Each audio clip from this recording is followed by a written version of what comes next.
On se retrouve aujourd'hui pour la 7e et dernière vidéo de cette série et j'ai décidé de la faire dans mon jardin, comme ça il y aura le chant des oiseaux qui vont accompagner cette vidéo, plutôt sympa. Donc on va continuer sur le sujet du télétravail, la deuxième partie avec des astuces et des conseils bien concrets pour que tu puisses avancer, enfin en tout cas appréhender cette période de travail particulière chez toi, dans cet état de confinement. Alors tu as sans doute listé tes tâches, tu sais ce que tu as à faire, tu les as identifiées, elles sont peut-être répertoriées dans ton agenda avec des deadlines particulières, avec des rappels, donc ça c'est super. Moi ce que je te conseille c'est de transformer ces tâches en objectifs. Pourquoi?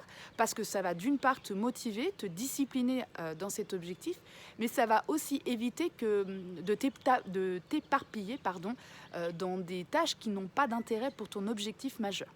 Donc ça, c'est la première chose.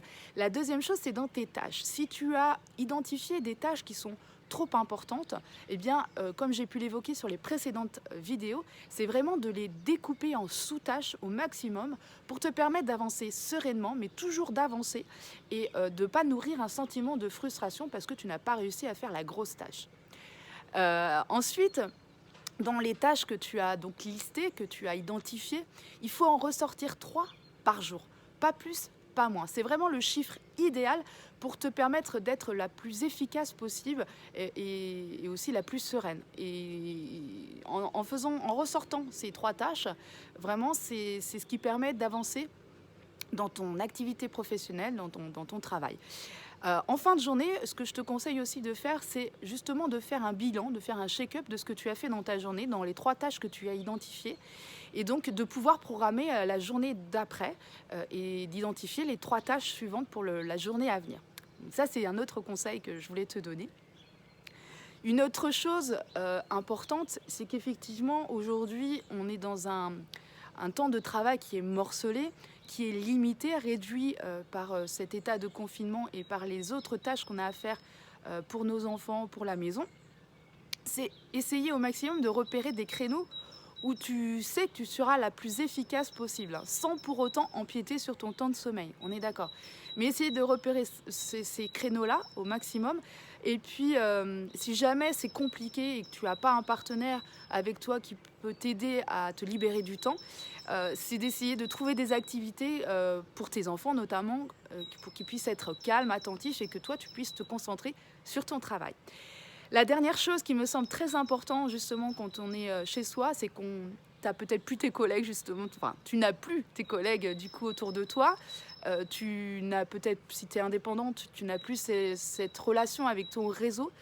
Eh bien c'est quand même de garder ce lien virtuel ou peut-être par téléphone, mais qui est très important pour justement continuer à avoir cette ambiance de travail et aussi parce que ça fait du bien aussi de garder le lien avec ses collègues et ses différents partenaires.